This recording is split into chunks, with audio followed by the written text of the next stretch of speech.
Salut à tous et bienvenue sur la chaîne. Aujourd'hui, on va parler d'une déclaration qui fait déjà trembler les supporters du PSG et qui fait rêver ceux du FC Porto. Vitinha, l'un des meilleurs milieux de terrain du monde, celui qui a terminé 3e au Ballon d'Or cette année, vient de faire des confidences sur son avenir. Et croyez-moi, ce qu'il a dit va vous surprendre.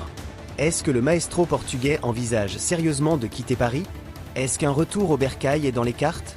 Restez jusqu'au bout de cette vidéo parce que les révélations de Vitinha sont absolument passionnantes et elles nous en disent long sur sa mentalité de champion.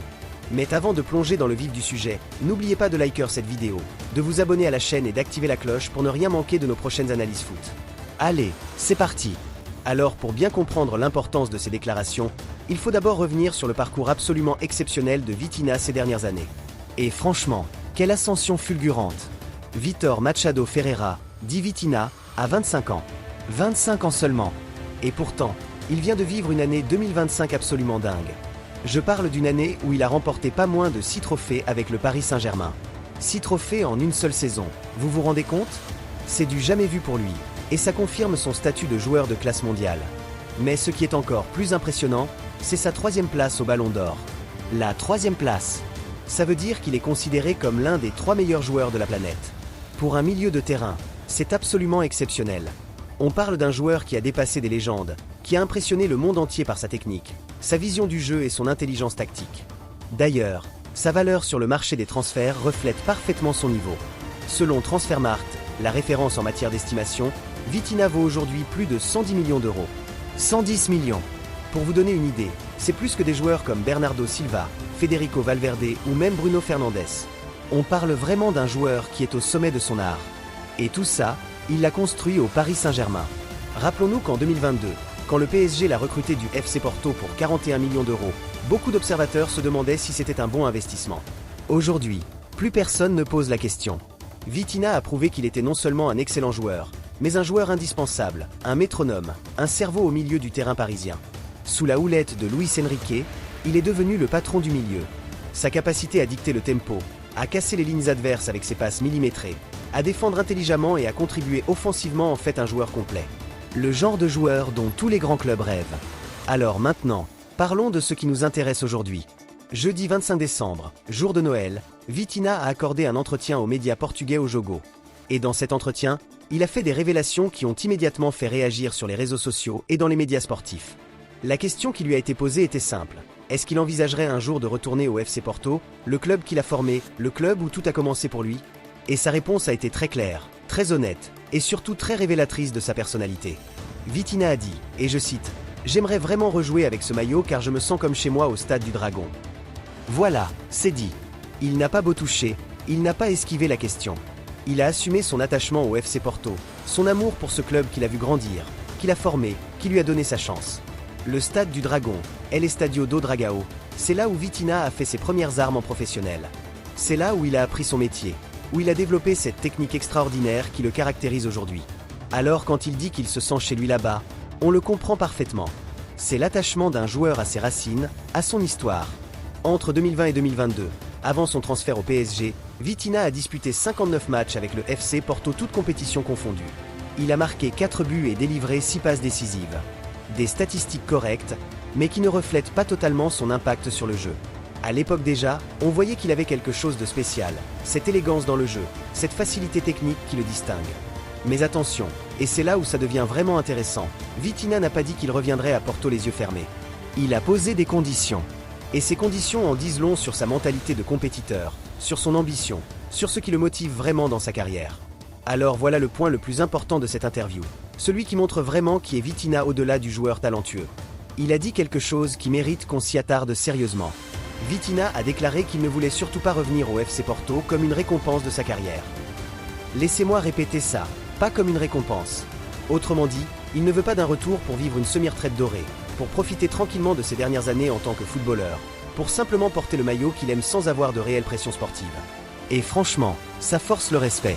À 25 ans, alors qu'il est au sommet, qu'il pourrait facilement se projeter dans un retour confortable à Porto dans 5 ou 6 ans, il pose déjà les bases de ce qu'il attend. Il veut revenir, oui, mais pour gagner, pour être compétitif, pour aider le club à atteindre ses objectifs les plus ambitieux. Vitinha a précisé que cela dépendrait beaucoup de l'évolution de ma carrière et aussi de la situation du FC Porto, car je serai toujours dépendant des objectifs et des souhaits du club. C'est une déclaration de maturité impressionnante. Il ne dit pas « je reviendrai quand je voudrais et le club devra m'accueillir les bras ouverts ». Non, il dit que ça dépendra du contexte, du moment, des ambitions du club. Et il a raison d'être respectueux comme ça. Le FC Porto, ce n'est pas n'importe quel club. On parle d'une institution du football européen, double vainqueur de la Ligue des Champions en 1987 et 2004. C'est un club habitué à se battre pour les titres, à jouer les premiers rôles en Europa League et en Ligue des Champions, à former et à révéler des talents exceptionnels. Pour un joueur comme Vitinha, revenir à Porto signifierait porter une énorme responsabilité. Il serait attendu comme un sauveur, comme la star qui revient pour ramener le club au sommet. Et visiblement, il ne veut assumer cette responsabilité que si les conditions sont réunies pour réussir. S'il y a un projet sportif ambitieux, si le club a les moyens de ses ambitions, si l'équipe peut vraiment viser les trophées. Cette mentalité, c'est exactement ce qui fait la différence entre un bon joueur et un très grand joueur. Vitinha ne pense pas en termes de confort ou de nostalgie. Il pense en termes de compétition, de défi, d'exigence. C'est la mentalité d'un champion, d'un mec qui a terminé 3e au Ballon d'Or et qui veut continuer à se battre au plus haut niveau. Imaginez un instant qu'il revienne à Porto dans 4 ou 5 ans, encore dans la force de l'âge, et qu'il mène le club vers un nouveau titre en Ligue des Champions ou en championnat portugais. Ce serait une histoire incroyable, un scénario de film. Mais pour que ça arrive, il faut que toutes les planètes soient alignées. Maintenant, parlons de la réalité du moment présent. Parce qu'il faut quand même rassurer les supporters parisiens qui pourraient s'inquiéter après ces déclarations. Un départ de Vitinha n'est absolument pas d'actualité. Et quand je dis pas d'actualité, c'est vraiment pas d'actualité. Pourquoi ? Tout simplement parce qu'en début d'année 2025, Vitinha a prolongé son contrat avec le Paris Saint-Germain jusqu'en 2029. 2029. On parle d'un engagement sur le long terme, d'un joueur qui a clairement choisi de continuer à construire son histoire avec le PSG. Cette prolongation n'était pas anodine. Elle est intervenue après son excellente saison, après ses performances qui lui ont valu cette 3e place au Ballon d'Or. Le PSG a voulu blinder son milieu de terrain star, et Vitinha a accepté. C'est un signe fort de son engagement envers le projet parisien. D'ailleurs, le PSG ne laisserait jamais partir Vitinha facilement. Avec une valeur de plus de 110 millions d'euros et un contrat longue durée, le club parisien est en position de force totale. Si un club voulait le recruter, il faudrait sortir un chèque astronomique, probablement entre 120 et 150 millions d'euros. Et même à ce prix-là, le PSG pourrait refuser. Vitinha est devenu indispensable dans le système de Luis Enrique. Il est le métronome, le joueur autour duquel tout s'articule. Dans une équipe qui a perdu des stars comme Neymar, Messi et Mbappé, Vitinha est l'un des piliers sur lesquels le club construit son avenir. Le laisser partir serait un non-sens sportif et stratégique. Donc concrètement, quand est-ce qu'un retour à Porto pourrait se profiler? Honnêtement, pas avant 2027 ou 2028 au plus tôt. Et même à ce moment-là, tout dépendra de nombreux facteurs. L'évolution sportive de Vitinha, les ambitions du PSG, les performances de Porto, la situation financière des deux clubs, et bien sûr la volonté du joueur lui-même. Maintenant, posons-nous une question cruciale. Est-ce que le FC Porto pourrait vraiment recruter Vitinha un jour? Et là, on touche à une problématique complexe qui mélange finance, ambition sportive et réalité économique du football moderne. Soyons honnêtes, aujourd'hui, Porto n'a absolument pas les moyens de s'offrir Vitinha. Avec une valeur de marché supérieure à 110 millions d'euros et un salaire qui doit probablement tourner autour de 8 à 10 millions d'euros net par an au PSG, on parle d'une opération financière totalement hors de portée pour un club portugais, même pour Porto. Le FC Porto, aussi prestigieux soit-il, évolue dans un championnat moins riche que la Ligue 1 française. Le club fonctionne beaucoup sur un modèle de formation et de revente de joueurs. Ils achètent des talents prometteurs à prix modéré, les développent et les revendent avec une grosse plus-value. C'est comme ça qu'ils financent leur fonctionnement et leurs ambitions européennes. Vitinha lui-même a été vendu par Porto au PSG pour 41 millions d'euros en 2022. C'était une belle opération pour les Dragons. Aujourd'hui, ils ne pourraient pas débourser 3 fois ce montant pour le faire revenir. Mais attention, ce n'est pas impossible à long terme. Il y a plusieurs scénarios qui pourraient permettre ce retour. Scénario 1. Vitinha arrive en fin de contrat avec le PSG et accepte de revenir libre à Porto, avec un salaire réduit par rapport à ce qu'il gagne à Paris. Ça ressemblerait un peu au retour de Cristiano Ronaldo à Manchester United ou au Sporting, motivé plus par le cœur que par l'argent. Scénario 2. Porto vit un investissement majeur, un nouveau propriétaire avec des moyens colossaux qui décide de ramener les anciens gloires du club. C'est ce qu'on a vu dans d'autres championnats avec les rachats par des fonds d'investissement. Scénario 3. Vitinha arrive à un âge où sa valeur marchande a baissé naturellement, disons 31 à 32 ans, et le PSG accepte de le laisser partir pour un montant raisonnable que Porto peut se permettre. Dans tous les cas, pour que ce retour se fasse dans les conditions que Vitinha souhaite, c'est-à-dire avec un projet ambitieux et compétitif, Porto devra vraiment mettre le paquet. Pas seulement sur son transfert, mais sur l'ensemble de l'équipe pour construire un collectif capable de rivaliser en Liga Portugal et en Coupe d'Europe. L'histoire du football est remplie de ces retours émouvants de joueurs dans leur club formateur. Et certains ont été de véritables succès, tandis que d'autres ont déçu. Regardons quelques exemples qui pourraient inspirer Vitinha. Prenez Xavi Hernandez au FC Barcelone. Après quelques années au Qatar, il est revenu au Barça, non pas comme joueur mais comme entraîneur. Mais en tant que joueur, il a toujours été fidèle à son club formateur. C'est le genre de légende qui n'a jamais vraiment quitté son club de cœur. Gérard Piqué, pareil. Il est parti à Manchester United jeune, puis est revenu à Barcelone où il est devenu une légende absolue. Son retour a été un immense succès parce qu'il est revenu au bon moment, dans une équipe qui avait l'ambition de dominer l'Europe. Plus récemment, regardez Romelu Lukaku qui a voulu retourner à Chelsea, son club formateur. Là, ça n'a pas fonctionné comme prévu. Pourquoi ? Parce que le contexte n'était pas bon, l'équipe traversait des difficultés, et lui-même n'était plus au meilleur de sa forme. Ou encore Paul Pogba qui est retourné à Manchester United après son passage à la Juventus. Sur le papier, c'était le retour du héros. Dans la réalité, ça a été compliqué, avec des hauts et des bas, parce que les attentes étaient énormes et que l'équipe n'avait pas forcément le niveau pour rivaliser au sommet. Ce que montrent ces exemples, c'est que le timing est absolument crucial. Revenir trop tôt ou trop tard peut gâcher l'histoire. Revenir dans un projet qui n'est pas à la hauteur peut transformer le rêve en cauchemar. Et c'est exactement ce que Vitinha a compris. En disant qu'il ne veut pas revenir comme une récompense, il montre qu'il a analysé ses exemples, qu'il sait que l'émotion ne suffit pas, qu'il faut aussi les bonnes conditions sportives. Au-delà de l'aspect purement footballistique, ces déclarations nous révèlent beaucoup sur la personnalité de Vitinha.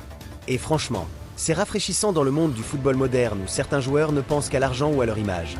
Vitinha aurait pu faire comme beaucoup d'autres, rester vague, dire des banalités du genre « on verra dans le futur »,« je me concentre sur le présent », etc.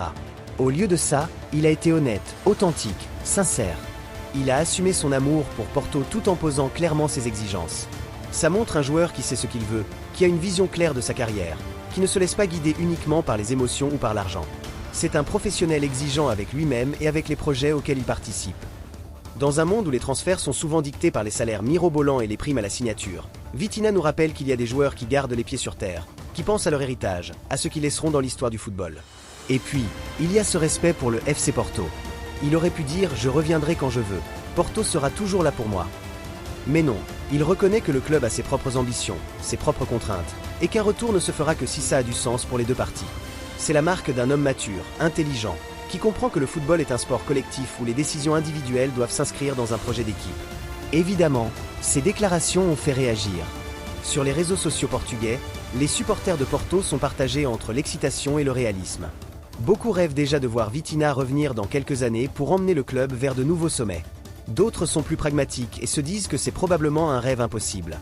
Du côté parisien, les fans du PSG sont plutôt sereins. Ils savent que leur milieu de terrain est sous contrat jusqu'en 2029 et qu'il continue à performer au plus haut niveau. Certains trouvent même touchant qu'il garde cet attachement à ses racines. Et puis il y a les observateurs neutres qui admirent la franchise du joueur. Dans un monde où les interviews de footballeurs sont souvent formatées, où tout le monde dit la même chose, Vitinha apporte une bouffée d'air frais avec son honnêteté. Maintenant, que va-t-il se passer concrètement ? À court terme, rien. Vitinha va continuer à briller avec le PSG, à enchaîner les performances de haut niveau, peut-être à viser une nouvelle distinction individuelle, pourquoi pas une deuxième place ou même un ballon d'or dans les années à venir. À moyen terme, d'ici 3 ou 4 ans, la question pourrait se poser différemment. Si Porto construit un projet vraiment ambitieux, si le club retrouve les sommets de la Ligue des Champions, si Vitinha continue à rester performant et que son envie de rentrer au pays se fait plus forte, alors pourquoi pas ? Mais une chose est sûre, ce retour, s'il a lieu un jour, se fera dans les meilleures conditions. Vitinha ne reviendra pas pour jouer les seconds rôles ou pour faire de la figuration. Il reviendra pour gagner, pour marquer l'histoire, pour laisser une empreinte indélébile dans le club qu'il a vu naître. Voilà les amis, on arrive au terme de cette analyse. Que retenir de tout ça ? Vitinha, le maestro du PSG, le 3e meilleur joueur au monde selon le Ballon d'Or, garde la porte ouverte pour un retour au FC Porto. Mais attention, pas n'importe comment, pas n'importe quand. Il veut revenir pour gagner, pour être compétitif, pour écrire une nouvelle page glorieuse de l'histoire des Dragons. C'est une déclaration qui montre sa maturité, son ambition, son professionnalisme. À 25 ans, alors qu'il est au sommet de son art, il pense déjà à son héritage, à ce qu'il veut laisser derrière lui. Et franchement, ça force le respect. Pour l'instant, il est parisien jusqu'en 2029, et il va continuer à enchanter le Parc des Princes avec son football élégant et efficace. Mais dans un coin de sa tête, le stade du Dragon l'attend. Et qui sait, peut-être que dans 5 ou 6 ans, on assistera à l'un des plus beaux retours de l'histoire du football portugais. Maintenant, c'est à vous de jouer. Dites-moi dans les commentaires ce que vous pensez de ces déclarations. Est-ce que vous aimeriez voir Vitinha retourner à Porto un jour? Est-ce que vous pensez que c'est réaliste? Pour les fans du PSG, est-ce que ça vous inquiète ou au contraire vous trouvez ça touchant? Et surtout, quelle est votre prédiction? Est-ce que Vitinha finira sa carrière au PSG, reviendra à Porto ou partira vers un autre grand club européen? Si vous avez aimé cette vidéo, n'oubliez pas de liker, de la partager avec vos amis passionnés de foot et de vous abonner à la chaîne pour ne rien manquer de nos prochaines analyses. Activez la cloche pour être notifié dès qu'une nouvelle vidéo sort. Je vous remercie d'avoir regardé jusqu'au bout et je vous dis à très bientôt pour une nouvelle vidéo. D'ici là, prenez soin de vous et surtout, continuez à kiffer le football. Allez, ciao ciao!